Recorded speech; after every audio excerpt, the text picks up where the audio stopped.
এই রাজ্যে ৭ কোটি মানুষের ভোটের যে ফলাফল সেটা মাত্র 7 দিনের মধ্যে প্রকাশ হয়ে যায়। তোমরা প্রত্যেকেই জানো কালকে 4 মে পশ্চিমবঙ্গের 7 কোটি মানুষের যে নির্বাচনে কালকে ফল প্রকাশ। তো ভাবতে অবাক লাগে, এই রাজ্যে 7 কোটি মানুষের ভোটের যে ফলাফল সেটা মাত্র 7 দিনের মধ্যে প্রকাশ হয়ে যায়। এই রাজ্যের খেটে খাওয়া বেকার যুবক যুবতীদের যে পরীক্ষা বা যে এক্সাম, যে চাকরি পরীক্ষার যে ফলাফল সেটা 7 দিনে তো দূরের কথা, 70 দিনে নয়, এমনকি 700 দিনেও তার ফলাফল আসে না। দিনের পর দিন, রাতের পর দিন তাদেরকে দিন গুনতে হয়, এক একটা দিন, এক একটা রাত তাদেরকে পার করতে হয় কষ্টের মধ্য দিয়ে। এক একটা দিন তাদের কাছে এক একটা বছরের সমান মনে হয়। তাদেরকে রাস্তায় নামতে হয়, তাদেরকে আন্দোলন করতে হয়, তাদেরকে মার খেতে হয়, তাদেরকে কেস করতে হয় একটা রেজাল্ট পার করার জন্য। আজব না? হয়তো কালকের দিনটা অনেক আনন্দের দিন, কিন্তু আমার কাছে কোনো আনন্দের দিন নয়। কারণ কী হবে?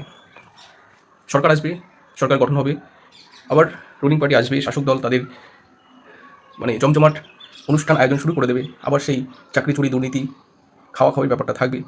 তো আমি হাত জোর করে রিকোয়েস্ট করবো, অবিলম্বে খেলাটা বন্ধ করতে হবে, ফলাফলগুলো প্রকাশ করতে হবে, চাকরি পরীক্ষার নোটিফিকেশান আনতে হবে, বেশি বেশি করে ভ্যাকান্সি আনতে হবে।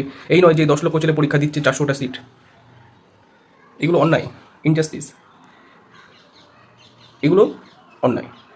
ভ্যাকান্সি যতটা সম্ভব বেশি সেটা বার করতে হবে, এবং তাদের পর্যাপ্ত যে রিক্রুটমেন্ট প্রসেস সেটা ত্বরান্বিত করতে হবে, তার গতিবেগ বাড়াতে হবে, এবং সর্বোপরি স্টুডেন্টদের ইমোশন নিয়ে খেলাটা বন্ধ করতে হবে। যোগ্যভাবে যারা চাকরি পড়ছে, পড়াশোনা করছে, তাদেরকে যোগ্যভাবে সুযোগ দিতে হবে, তারা যেন পরীক্ষায় পাশ করে তাদের সেই চাকরিটা পেয়ে তাদের ছোট্ট পরিবারের মুখে হাসি ফোটাতে পারে। ভাতা বৃত্তি বন্ধ করতে হবে, ভাতা নয়, চাকরি চাই। ভাতা দিয়ে আর যাই হোক শিক্ষিত যুবক সমাজকে বা শিক্ষিত শ্রেণীর মেরুদণ্ডকে ভেঙে দেবেন না। অবিলম্বে এটাকে বন্ধ করতে হবে, এবং প্রত্যেকের উদ্দেশ্যে বলি, তোমরা খুব ভালো করে পড়াশোনা করো। প্রত্যেক স্টুডেন্টের উদ্দেশ্যে বলি, সরকার গঠন হবে এবং তোমাদের পরীক্ষাগুলো আবার হবে, তোমার স্বপ্নকে তুমি পূরণ করতে পারবে, তার জন্য লাগবে পড়াশোনা। তোমার কাছে কিছু নেই, তোমার কাছে পড়াশোনা ছাড়া, তোমার কাছে ফিজিক্যাল বা মাঠ প্র্যাকটিস এবং বই খাতা সঙ্গে সম্পর্ক রাখা ছাড়া আর কোনো বিকল্প উপায় নেই। ঠিক আছে, পড়াশোনা করে যেতে হবে। সঠিক সময়, সঠিক সুযোগ আসলে তোমার কিন্তু সিলেকশন হবে।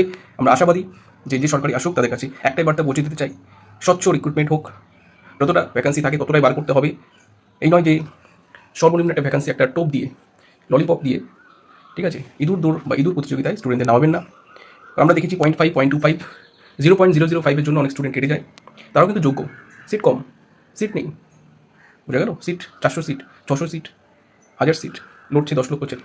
তো এগুলো বিলম্বে বন্ধ করতে হবে, এদিকটা একটু খেয়াল রাখতে হবে, ঠিক আছে? কারণ একটা শিক্ষিত সমাজই পারে সমাজকে উন্নতির শিখরে বা একটা রাজ্য তথা দেশকে উন্নতির শিখরে নিয়ে যেতে।